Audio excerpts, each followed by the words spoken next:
Welcome to Technology for Humans, tech through the eyes of its leaders.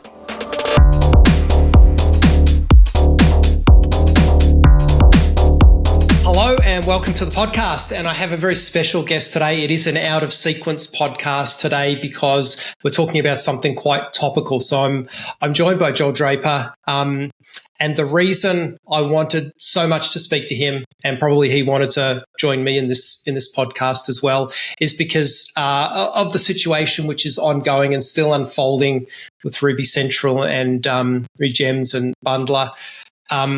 It's an unresolved situation, I think we can say. And I didn't invite Joel on today to be, I don't want to increase upset. I don't want to be adversarial or antagonistic to anybody. So far from what I want. In fact, I want to resolve this situation. I would like everyone to sit down and have a healthy conversation. I am also aware, I've been around long enough in management and other things to understand that sometimes conversations can be difficult sometimes, or they can be a bit rough sometimes to have. But I also believe very, very strongly that open, honest, frank communication is always the best route, where people can be honest about their views, state facts where they're facts, state opinions where they're opinions. Okay, enough of that. Joel, most of our listeners probably know who you are. They've probably seen your posts from time to time, recently or in the past. Can you tell us a little bit about who you are, what work you do, how long you've been a Rubyist for, all of that sort of stuff? Yeah, sure. Thanks so much for having me join you here. I'm Joel Drapper. I am a sort of full stack Ruby engineer. I work for a company called Plane. I have been doing this for quite some time. Like originally, I was like a front end developer, writing HTML and CSS back in the days when we had to optimize for IE6 and like before rounded corners and shadow and like box shadow and all that stuff. So that was fun. Anyway, I got into Ruby through Rails, and it was kind of by accident. Because I basically was working on a project with backend developers, and the backend was kind of like behind the front end, just in terms of progress on that project. And so with nothing else to do, I was like, I'll just help out. I'll just see if I can figure out what I'm doing. And then I loved it so much. Rails kind of got me into Ruby, and Ruby got me into just programming in general, and I kind of went deeper and deeper from there, kind of from the top down, from the highest level of abstraction down to the lower levels of abstraction. I don't have any kind of computer science background, which is, so like rather than working up, I've kind of like just gone completely the other way. Yeah. And now I think that's a great way to learn, by the way, like just jump into it. It's exactly how I did it, except I fell into PHP by mistake. So I took a misstep, but exactly the same route as you. So I get it. I did a bit of PHP as well before, but I never, I didn't do PHP and come out loving programming. No, that's right. It makes you appreciate what we've got. Yeah, exactly. I never understood object-oriented programming until after I did Rails.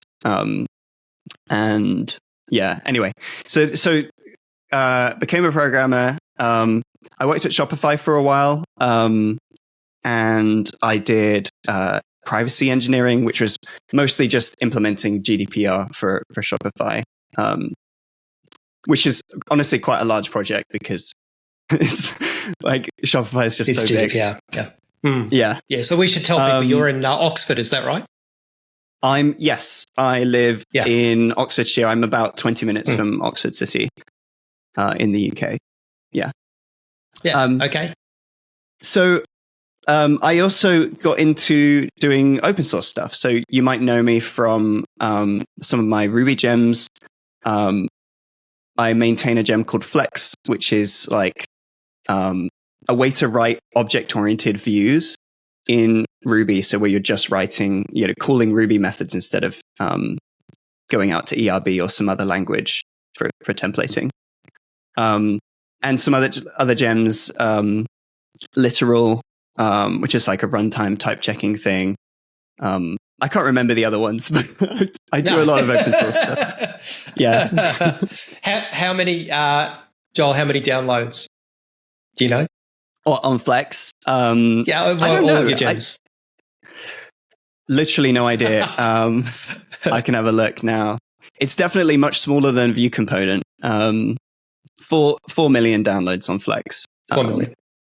Yeah, 4.2. Reinteractive maintains, or Michael, the owner of Reinteractive, originally wrote and maintains the mail gem.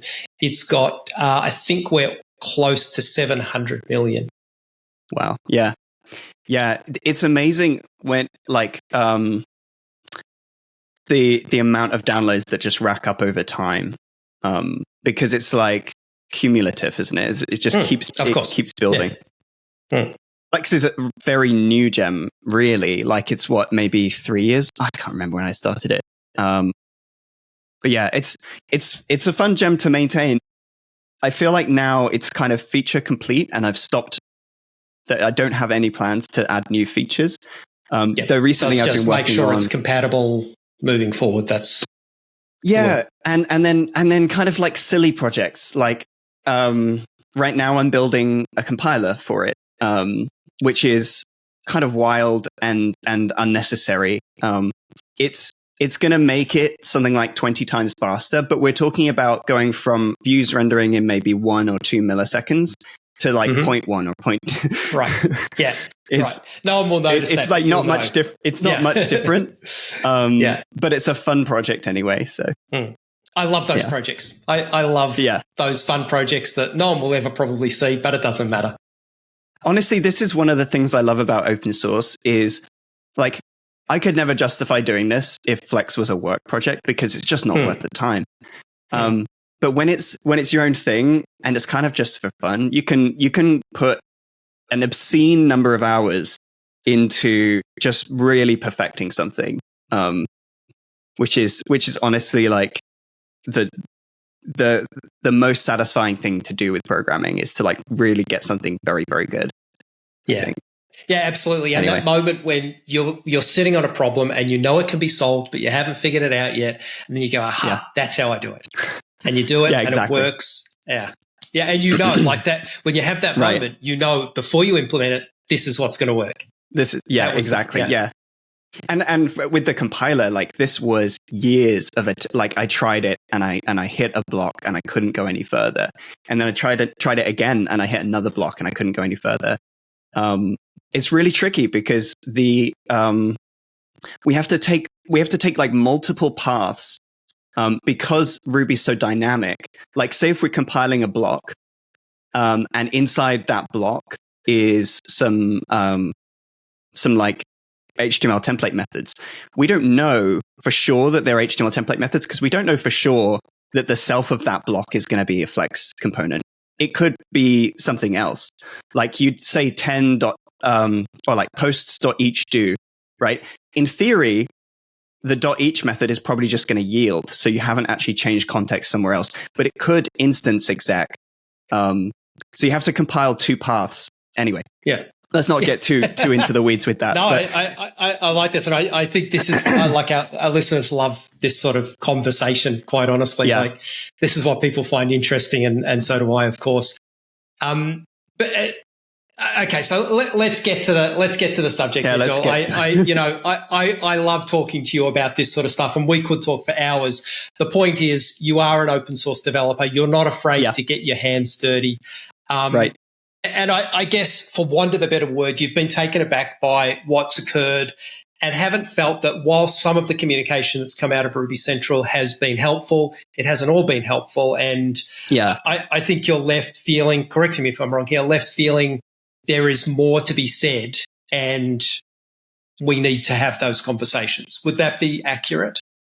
Yeah, exactly. I was very surprised when I saw the news of like what had happened at Ruby Central, which and there's so many different stories. I should probably talk about my methodology here, actually. Like, when I first saw this, I was like, wow, this is insane. And I decided to basically reach out to as many people as possible.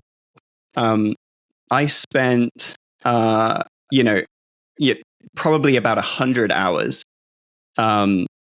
messaging as like literally anyone who was connected, every single person on the Ruby Central About page, every person I knew who was a maintainer or was kind of related to maintainers, just to try to figure out like what was going on. And like, it just didn't seem to add up. That what Ellen was saying in the first kind of like the PDF that was published to kind of break this story, just seemed very, very concerning to me, and I wanted to know what was going on. Yeah, absolutely. And look, it is difficult because we have the committee who are trying to be as cautious as they can because they realise that they at the start miscommunicated or didn't communicate, and that sort of resulted now in a little bit of loss of confidence or loss of trust. But in doing that, they've communicated still very sparingly, I would say, would be appropriate, and as cautiously as they can in order to not upset more, in order to not rock the boat with large corporates that are using gems and, can't lose confidence in the ecosystem. Right.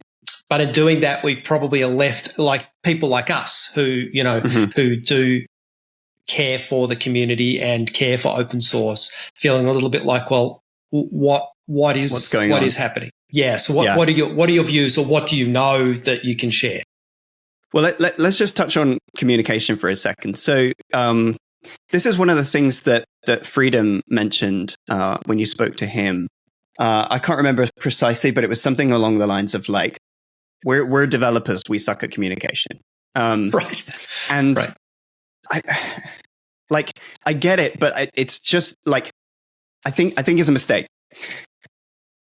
Like, what has sucked about Ruby Central's communication has been the fact that it's been put through PR, like corporate PR. They have a PR consultant. They're everything that has come out, aside from one post on the security incident, which we can get into later, has sounded like it's kind of something that you'd get if you asked ChatGPT to come up with like corporate speak.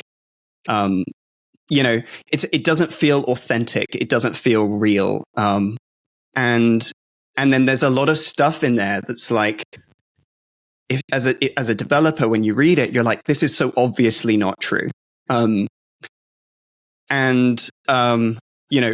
that's because of all of the like PR and lawyering and whatever that's been going on. Yeah. To kind of like smush it into something that it wasn't intended to be. But like it just feels really inauthentic. So reading that as a developer, it's like it really, really increases the frustration. And I do really just wish that Ruby Central, like the developers there, the people on the board who are technical people, would actually just speak honestly about it. Right. Like themselves, without putting it through all these filters, because I feel like that would get us a lot further, if that makes sense. Yeah, I think, and this is something we discussed, which is an open Q&A, and I know that was hinted at in the last communication from the committee. Right. But I think sitting down in a forum, not unlike what we're doing right now, doesn't have to be a podcast, but some sort of format where people can actually listen and perhaps even prompt their own questions, because it could be live and we could have the conversation, because we are all here for the right reasons. We're all here because we want this thing to keep going and we want the very best for it all. Yeah. Yeah. Like the ideal outcome is that there is some kind of reconciliation in the community. Ruby Central gets to carry on doing, what they're meant to be doing, which is supporting, they're running these conferences, but they're also supporting the development and maintenance of Ruby gems, and running that service, which is also their thing. Um, yeah, I think a live Q&A, the thing about being live is you can challenge someone on an answer that just doesn't add up. So like, Right. Why did Ruby Central take over the Ruby Gems GitHub organization, right? What they're saying in their press releases and on interviews is that this was because of security. But it doesn't add up that this is because of security, because we know that like anyone who's deployed code to production knows that you choose what code to deploy. You don't have to deploy every single time. Like I deploy a Rails application, and when the people at Rails update Rails, that doesn't instantly deploy my Rails application. It's on me to decide to look at an update to Rails and to deploy that change. And so like it doesn't add up that there was this necessity to take complete control of open source projects. Is it possible, just on that? Sorry, Joel, I just had a thought, which is that we know that we're under resourced. Even when we had all those developers, it was under resourced, and the committee is basically volunteers. Would it be a consideration that perhaps they know that they're not carefully reviewing the code that gets pushed, and that they're relying on trusting the developers who write it more than perhaps they should? Like it, and I agree. Like at Reinteractive, like, you know, the code gets written by a developer, it's checked by a production manager, tests get done, and then it goes to the client who does their tests, who then say, okay, it's good to go to production, and then it's deployed. So there's like, you know, several steps that occur before anything hits production. This may not be occurring, or maybe it is, but if we lose faith in one of those developers, and we think that perhaps one of those developers, like if I had a developer that I didn't trust and didn't have the confidence of the team, they probably wouldn't last. Now, I don't have developers, and I don't think that's ever happened to me, but I could imagine that. What do you think about that? Am I off the mark? Yeah, so I think that obviously it's very difficult to review all of your dependencies. And to some extent, you do depend on, I trust this team of developers. Like, it's probably unlikely that people at Ruby Central have been reviewing changes to the Linux kernel.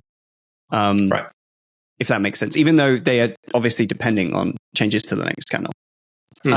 But we know that there's lots, it being open source, lots of other people are looking at this stuff and would raise alarms if there were issues, probably. I think with the specific dependency between RubyGems the service and RubyGems.org the repository, which is terribly named because it's like, it sounds like they're the same thing. They're not the same thing. Explain so we that. should probably explain that. Yeah, break that down. Let me explain that. So Ruby Central, they run a service called RubyGems.org. This is what you get when you go to RubyGems.org online. And this service is basically a deployment of open source software.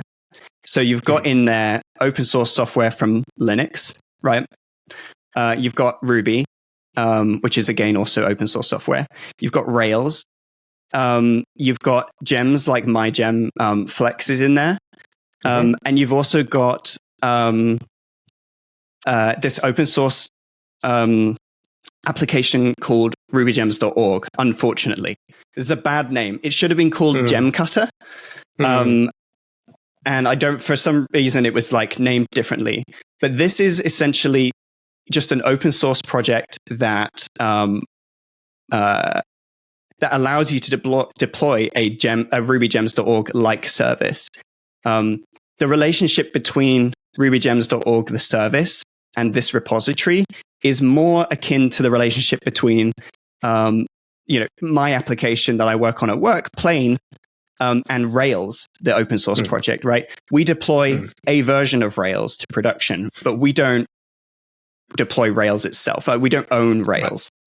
And so like, it's on me to understand what's going into Rails, the open source project, and decide whether or not we want to deploy it.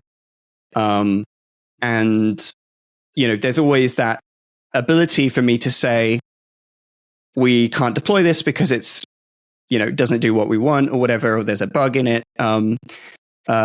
There's a security bug, so we have to patch it.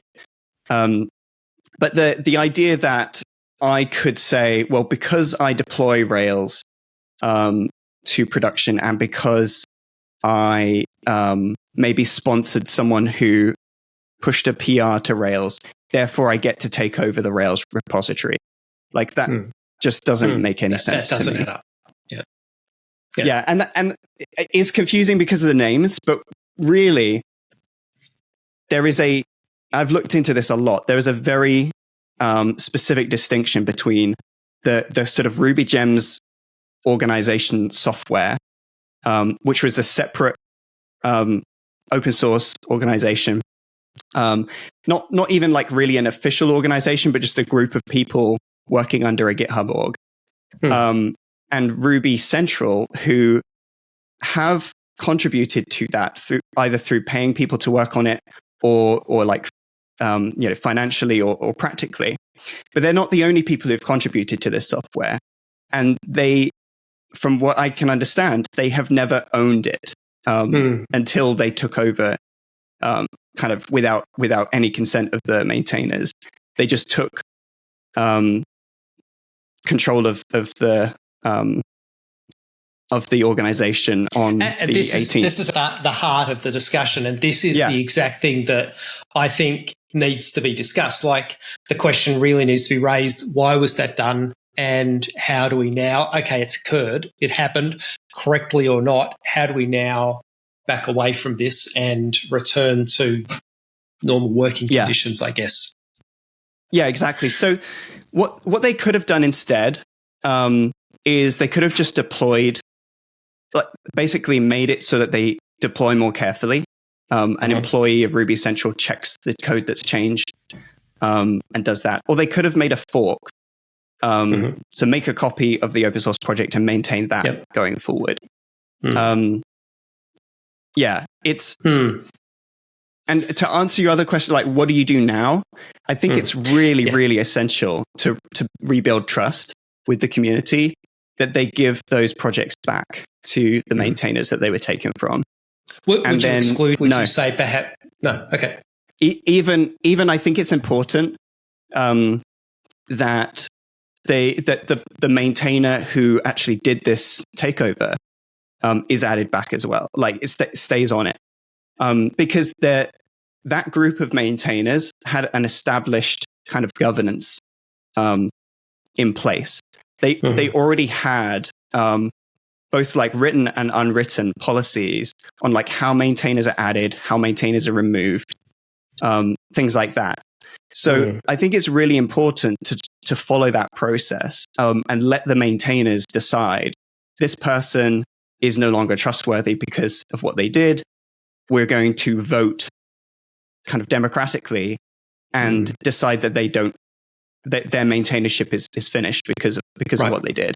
I think it's really important that happens. But that would be an open process. That would be a known process without, of course, accusing someone before we know. So if you suspect something, you can't necessarily air that publicly. But if there's going to be some action as a result of that, then that needs to be as open as possible. One of the things that I think we're lacking here, sorely lacking, is, you said there's policies written and unwritten. When those things aren't written and they aren't defined, they aren't codified, that's a problem. We have this problem because we are developers and we expect things to be written down. We expect the README file. We expect the code to be understandable. And in this case, it's not. Yeah, the written policies on adding maintainers were very, very clear. So that the person, I don't want to name them in this show, but there was an inside maintainer who was genuinely a maintainer, and they took control, removed all of the other maintainers, and added people from Ruby Central. So and these people from Ruby Central were not maintainers before, right? They don't meet the qualifications in this documentation to even be maintainers of this like self-governed project. This person who was a genuine maintainer went against the policies that the maintainers had agreed to by removing all of the other maintainers unilaterally, just removing them, and adding these two people who worked for Ruby Central but were not qualified, but by the policies that were written about how to add maintainers. They didn't meet any of the qualifications for that. There should have been an agreement between all the maintainers to add new maintainers, and those maintainers had to have done certain numbers of contributions and things like that. Yeah, so, right. And then it shouldn't be a single person's decision either. Like that would be a decision that should be made by the committee. That's why that exists. Yeah, exactly. So this project had its own governance system that was separate from Ruby Central, has never been owned by Ruby Central before.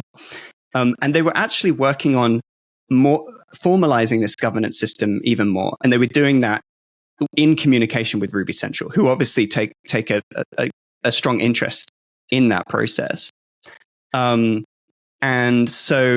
they were working with Mike from Homebrew, who was kind of helping them use like a lot of the structure from Homebrew's governance. And they were basically just working on formalizing this at the kind of last steps in the process of having this new governance system. That's not to say that they didn't have one before. They did. It was just less formal, less precise. And then this all happened. And now, for me, like that's like a really scary prospect that because Ruby Central control rubygems.org, they can do a takeover of anyone's Ruby gem if they wanted to. They have the capability to do it. And so the only thing that stops them from doing it is whether or not they want to, right? And like their ethics, their morality. So if they are able to justify, like, we use this open source project, therefore we get to take it over. That's pretty scary for me as someone who has an open source project that they use. Right? What if they decide to take over my gem? What am I to do about that? I have no recourse if the only way that we can get Ruby gems is through rubygems.org. So they're kind of acting in a way kind of similar to like a certificate authority or any kind of like authority where we just all trust this organization to do a good job of managing this namespace of Ruby gems. And what we don't expect is for authentic versions of Ruby gems to be taken over by inauthentic versions. Except in specific scenarios, right? So if I think that it is Ruby Central's place to prevent abuse. So if someone uploads malicious code to a Ruby gem, then Ruby gems has a process where they can basically block that. Absolutely, yeah, and that's definitely expected. Yeah, I also think that it's their place to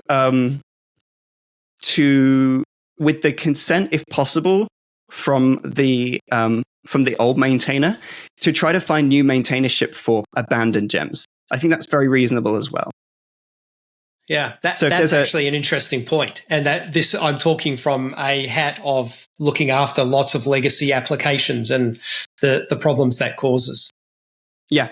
So I feel like if there's a gem that has been very obviously abandoned, it's reasonable for Ruby Central to reach out to the authors of that gem and try to find ways that, especially if people want to pick it up, people who are trusted in the community, ways to transfer that either through consent or if they completely ignore, if the original maintainers completely ignore you, I think that's also probably reasonable. There should be a way. I agree completely. Like that sounds like a smart idea, actually. Yeah. Especially as like any name that you can think of, you search it on Ruby Gems and there's a gem that was pushed 13, 14 years ago. It's 0.01 and no one uses it. Like it's got 3,000 downloads or something like that. No, you can guarantee somebody uses it. Somebody uses it. No, well, some of them are literally just a README. Yeah, sure. Yeah, it was a bright idea that never took off. Yeah, exactly. And it's quite difficult to remove gems. So these names are kind of taken, and I feel like a way for them to kind of like let people who are keen on developing for Ruby take over these. It's reasonable. But what we're talking about here is a very established project used by millions and millions of people, been maintained for over a decade, with the maintainers still engaged, still running this project in a healthy way, no malicious code involved, and they've just taken it. They've just like, you're gone, you're out now. You cannot maintain this project that was yours because one of the maintainers got in there and against all of the rules, against all the agreements, just unilaterally decided to kick everyone else out and add Ruby Central. And that's so crazy to me. I think there's this, you've probably seen this XKCD meme, where it's like the towers of, famous. Yeah. I can't remember what they say, but it's basically like all of this infrastructure. And then there's this a tiny little pin at the bottom that's holding everything up. And it says like, one OSS one dev guy in Nebraska or something. Yeah. Yeah. Yeah. And so that's true that a lot of our infrastructure is maintained by thanklessly by people. But even below that, I would say there's what that developer in Nebraska is standing on is this kind of like fundamental ethos of open source, which I think in itself is quite fragile. And that is like things like you can develop open source, but we talked about how one of the reasons I love open source is that I get to like obsess with like making amazing software. Yeah. Like we don't do it for money. Typically, like it's wonderful when people get to be paid for open source, but very few people have that opportunity. Yeah, at best, it's something you put on your CV. At best. Yeah, exactly. So it's but what we do get to do is to control where that project goes, and to make decisions about like what pull request gets merged, what pull request gets turned down, what features make it in, what features don't make it in. All of this stuff is actually really important. And so we're kind of like, and also fundamental is things like the package manager gives you packages that were published by their authors authentically. And so like everything is kind of resting on this underlying like fragile kind of foundation of open source that I feel like Ruby Central are really, really messing with by doing this kind of a takeover. And it's quite dangerous. That foundation is made up of trust and confidence. Yes. And thousands of people who are already thanklessly maintaining critical infrastructure, like infrastructure that is relied on by governments and all sorts. Like people's lives are on the line based on this infrastructure. Right, exactly. Yeah. So it's extremely dangerous. This is why I was so interested in it, because it's like, and I was working on lots of other stuff that I just dropped. Like, I can't do this. I have to focus on finding the story here and figuring out what's going on, because this is so insane. And you've done, like you actually have genuinely been doing that. Like you have published things and said things that people are like, oh, I didn't know that. Right. But maybe you did that intentionally or not. I don't know, but it's definitely occurred. Yeah. Yeah. I published a piece based on my own like sources, people that I spoke to who from all different sides, basically anyone who would speak to me. And I uncovered a lot of information about like where the pressure came from, things like that. And I've also published fact-checking pieces, basically just like looking at the statements that are coming from Ruby Central and cross-checking them with either things that we just know are true because like we know that it's not a security risk to deploy open source code. And then also just like my own my own sources and things like that. But yeah. Where do we go from here? Like it's been an interesting time. Yes, exactly. One thing that I would like to see, and I think the last probably 3-4 days, I think we've definitely seen cooler heads. But I think there were a few days there where the wildest things were being said. Like there were some statements being made that you just go, "Oh, hang on here. Let's reel it in a little bit." So it was difficult to sort out the facts from the opinions from the just completely made up for a few days there, like, for a couple of weeks. And, people like yourself, Joel, who are able to sift out where are some facts here, what are truths here, and what is actually just opinion. And you've been doing that well. I've done my best. I hope I haven't missed anything or got anything wrong. Undoubtedly. We all do this, like undoubtedly. Yeah. But the important thing is the conversation. Like you were saying before, that there is a lot of corporate speak happening, and I understand that organizations get into that because of the fear of what if I say something wrong, but what if you don't? Right. Like, exactly. Like people say what they like about DHH, but he says what he thinks, right? And tends to actually be workable most of the time. I kind of prefer that. I prefer the honesty that you get from DHH than the kind of like clearly PR massaged statements from Ruby Central. It's kind of like, just to talk about escalation. So when they did this, very, very much, all the PR was around like this was for security, whatever, and a lot of this stuff was focused on Andre specifically. He has been working on a new piece of technology called RV, which I believe certain people feel is very much a threat, which is. Just that whole concept is very odd to me, that this new idea, like exploring new ideas in package management, I think is wonderful and should be encouraged. I don't see how anyone sees that as a threat. But it seems like they really did take it as a threat, that there might ever be an alternative. And, it's just escalated. So they basically accused him of being this massive security risk, even though I don't think it could be shown that there was ever a security risk. Like, even if Andre was some crazy person, it's open source. You decide what you deploy. It doesn't matter. But simultaneously, this is one of the pieces of reporting that I did, was they took over this open source project. They justified it as we needed to do this for security. At the same time, they didn't revoke production access. Right. Now that would be an oversight, I assume. But it's such an oversight not to do that. For quite a while, I can't remember specifically how many days, Andre had production access. Access to the root AWS account, root access to Postgres, and he, as far as I'm aware, has not used this in any nefarious way whatsoever. But he did, I did share publicly that he still had this access because I felt it was important for two reasons. And people have said that my doing this was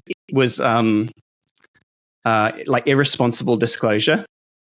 And I don't think it is. And the reason I don't think it is my disclosing that Andre had access did nothing to change anyone's access. It couldn't have allowed some other attacker to get access. there was no risk. There was no increasing risk. The risk was all PR and opinion. Like, what do people think of, like, reputation of Ruby Central? Reputational. The other thing is, so many people are depending on Ruby Central's security. I feel like it's important for the public to know that after taking this supposedly security action, that Ruby Central actually not in a very good place security-wise right now. They had this huge oversight, and there are risks to the public that depend on Ruby Central. So I felt that was very important. I also felt it was important because they had attacked Andre for being a security risk, and I felt like this showed that he wasn't, right. Even though he had access that they didn't take from him, he hasn't done anything nefarious with it.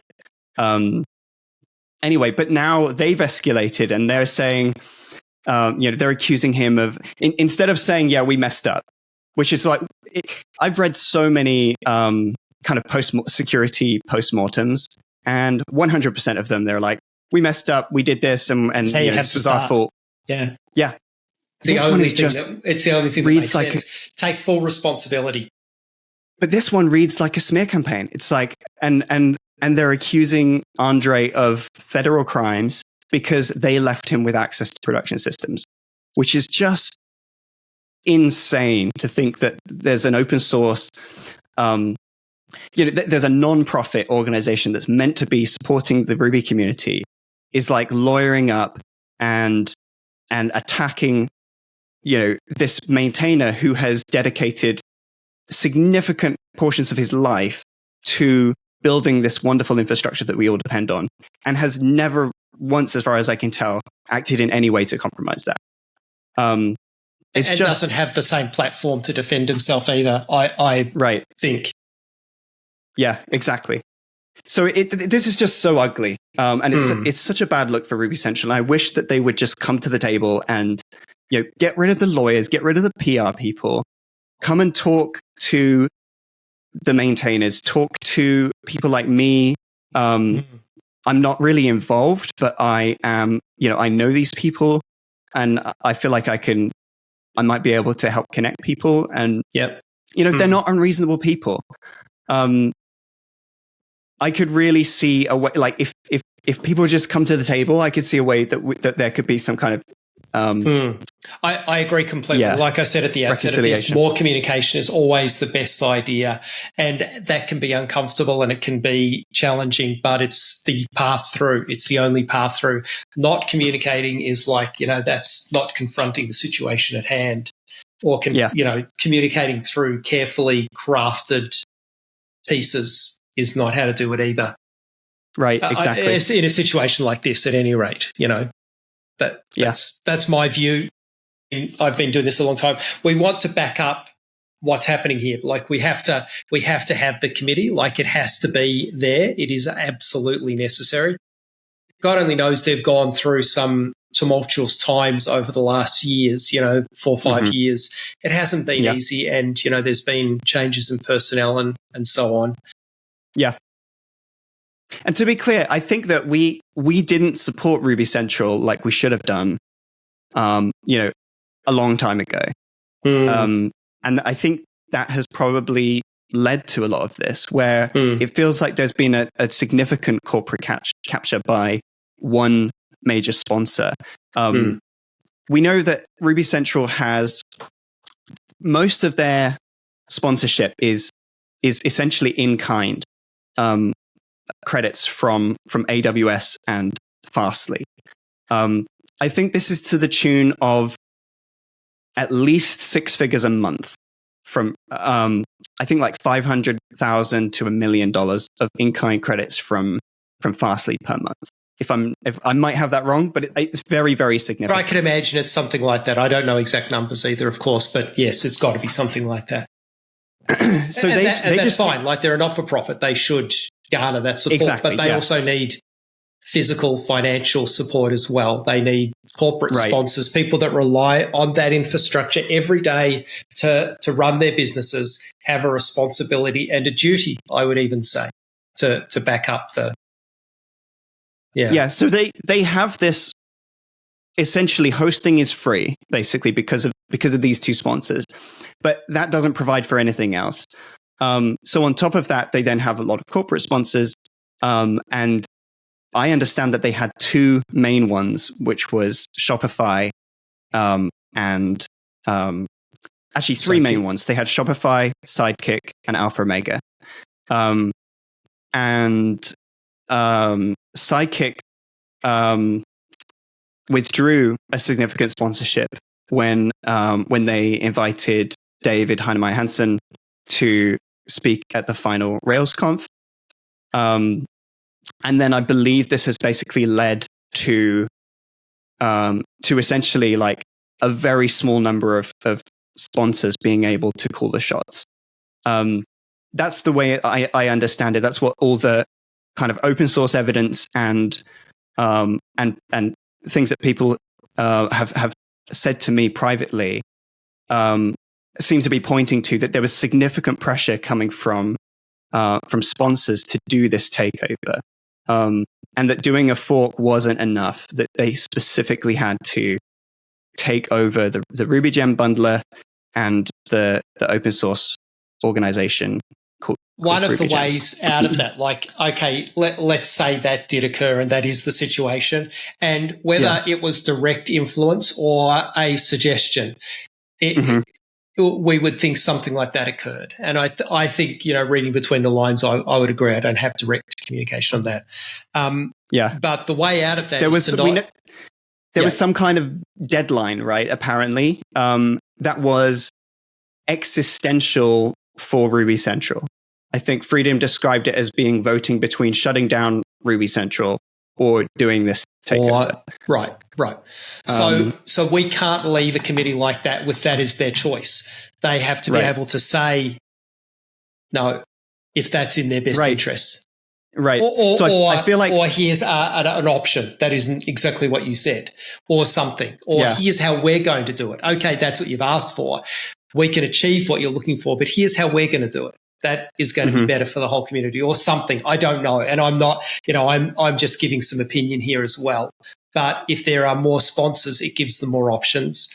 Exactly. So, like, I think that Shopify has done really, really amazing stuff for the Ruby community. Of course. They have spent so much money on improving Ruby itself, improving Rails, building tools like Ruby LSP that we use every day. Yep, and adding developers to the community.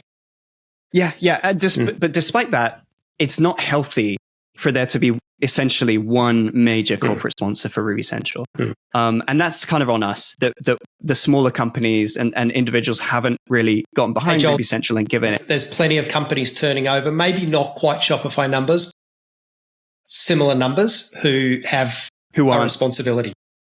Yeah, exactly. Plenty. Well, even companies turning, with maybe like 5 or 6 engineers turning over modest sums, they can afford a couple of grand a year. Like, it's fine. Of course.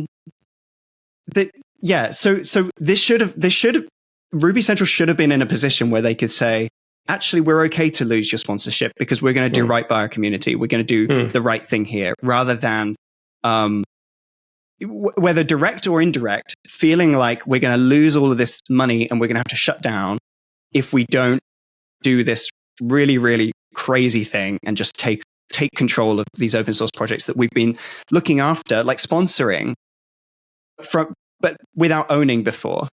And I feel that's another thing where, like, they've in their communications, they've tried to, like, justify that they've always owned these gems or whatever. And they really just haven't. Like, they did merge with Ruby together. But I've read the merger document. I've read all the related documents. There's no transfer of ownership of the open source project. No, it was assumed or something, or it was implied. I don't think it was even assumed or implied. So we know that Ruby Central themselves drafted that merger. And so if they failed to mention it, then that's on them. But also, Ruby Together never owned those things. It was not owned in the first place.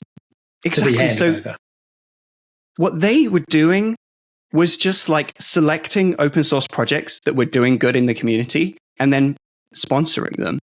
And it wasn't even just Ruby, the Ruby Gems stuff. It was Ruby API, Ruby Toolbox. You can imagine, they were talking about what else can we look at? Can we sponsor RSpec? Can we sponsor, other stuff? There was no, it wasn't their thing to go around and buy up all of these open source properties. That's just not what they were doing. Because they could get that kind of charitable good just by sponsoring, just by allowing the developers to maintain. Yeah, you see this person's doing a good job of maintaining this. You sponsor them, you see that works. You carry on, or you move, or you change to a different one. There's no need for them to kind of capture any of these projects, and so they didn't. And I think the same is true of Ruby Central. It's, if they wanted to have more control of Ruby Gems, then they should have done that through communication with the maintainers. And I think they would be totally open to that kind of communication. There'd be a path through for sure, and then it could be put in writing and voted on and agreed upon. Right, that's the path. Exactly. Even down to I think that the bundler, the Ruby Gems people would be probably happy to allow Ruby Central to run the rubygems.org repo, to completely own it, move it to the Ruby Central organization, and it's entirely run and managed by Ruby Central themselves. And then it would just be on the Ruby Gems team to come up with the spec, come up with the protocol. And then this would just be one implementation that was maintained by Ruby Central. I think they'd be open to that kind of thing. But it's important that that's done through communicating and then agreeing to things. What the maintainers want is for this software to last, basically, and to and to keep helping people and keep getting better. And so they want the best for it, but they also understandably don't just want to have that taken from them. Anyway, I've ranted for quite a bit. So you haven't ranted at all. You haven't at all. You've spoken quite eloquently, actually, on the subject. And ranting doesn't even matter because we're talking from the heart, aren't we? Yeah, exactly. So you posed the question before, and we've touched on it. Which the question is, what do we do next? So there's a couple of things. One is that open and frank conversation that you mentioned. Everybody sits down together in a room. I personally think that conversation should be done in a more public forum so that people from all areas of our community can ask their questions. And, it might take a couple of hours, but I think that might be a necessary thing. Maybe there's a closed door meeting that happens first to just, how is this presented? But, and I think warts and all, let's, lay the cards on the table. Let's be completely honest, because it won't be as bad as that. I'm sure. Yeah. Joel, I feel they might. Go on. They might have to, for certain people to be involved in that, they might have to provide some kind of legal indemnity or something. I don't know how that would work. They have accused Andre of federal crimes. Yeah. So they need to back down from that position if they want Andre to be involved in the conversation. Otherwise, he's going to have to run everything through lawyers. Right? Why would he? Understandably so. But they could have the conversation with me. They could have the conversation with other maintainers. That's key. Yeah, absolutely. Yeah, and I think the people in the room should be maintainers. It should be owners of companies who rely on Ruby Gems. It should be just day-to-day developers. Everybody needs to be in that room and feel like they can have a say in that. I think we both know how tough it can be doing volunteer work. It can be thankless at times. It can be frustrating, and you can sometimes go, "Why am I doing this?" Right. So I would say to any of the committee who are listening to this that I do appreciate their work. I genuinely do. Yeah. Me too. Missteps and miscommunication and all, I genuinely appreciate what they do. And I want this to resolve. I want to come out of this with a bigger and better community that can thrive and grow in what is an otherwise challenging environment today. Ruby has a place in that. I truly believe that. I think you don't realize what you've got until you risk losing it. And I think the Ruby community has really kind of like acknowledged how important having having this nonprofit, right? It's a 501c3, which is really, really good for us. Like, we don't want to lose it at all. We just want it to be run responsibly, like working for the community, and doing what it's meant to be doing. And so, like, but no one wants this to result in fragmentation, I don't think. No. Oh God. No. Absolutely not. But when you're not communicating right, then you just fall back to escalation. It's like war, right? You just until you have the advantage, you don't want to go to the negotiating table, but then you just end up like fighting, and it's really unhealthy. And I think, I would love it if people could start talking frankly. Get rid of the PR people. Be honest. Get rid of the lawyers as well. Like, this doesn't need to be lawyered. No, we're friends here. Yeah, we're all friends. Well, we should be, but like, it's so hard when trust is so strongly broken. Like, I know, for example, that as a result of this, Andre has registered his bundler trademark and is now fighting to recover it through that mechanism, which obviously is him lawyering up. But I understand it. Like, you've had this thing you've been working on taken from you, and you have a mechanism to get it back potentially. Like, why not take that? But I do feel like we need to be careful that this doesn't just lead us into a place where no one's communicating properly. And we've got enemies on either side. So now is the time to jump on it and get that communication happening and see if we can't sort this out. So that's what I would encourage. And then out of that, I want to see everybody in the community talking to their bosses, or the CTOs or the CEOs who might be listening to this, to put up their hand and say, okay, I've got a few dollars for you. Yeah. That's what I would like to see. Once this is resolved, I feel like it's from my perspective right now, I think we should be really saying to Ruby Central, we're not going to support you until you start being honest with us, until you start, tell us how you made this decision, and make right what you've done wrong here, and then we're going to really support you. That's my perspective, and that confidence will come back like that. Yeah. When those things happen, for sure. I think so. Yeah. Joel, is there anything you wanted to say that I perhaps didn't give you the opportunity or let you say? I always ask this question because I hate it when I end a podcast and people didn't get to say everything they wanted to. No, I think I've said everything I want to. The main thing is just like, Ruby Central, come and talk. Stop doing this. It's just so unproductive. It's so unbecoming. Like, it's embarrassing. It's damaging Ruby. Like, you have so much influence as Ruby Central. If you're on the Ruby Central board and you're listening to this, send me an email, send me a message. Let's start talking. Email is on the screen right now. Yeah. Draper.me, yeah. You might feel that, that I'm biased. I have very much come out in support of the maintainers. And I am somewhat biased. I'm a maintainer, right? But that is the bias that your community has, right? Most of us are open source maintainers or consumers of open source. So talk to us. I think we can resolve it. Stop ignoring my messages, please.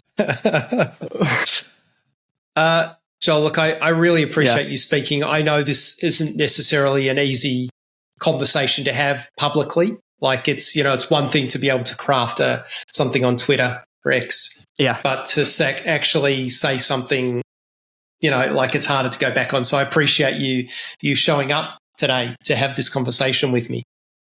Thanks so much for having me. And I would like to invite you back sometime to discuss other things. Yeah, let's do it. That sounds great. All right, beautiful. Thank you very much. I appreciate it. Thank you. Thanks.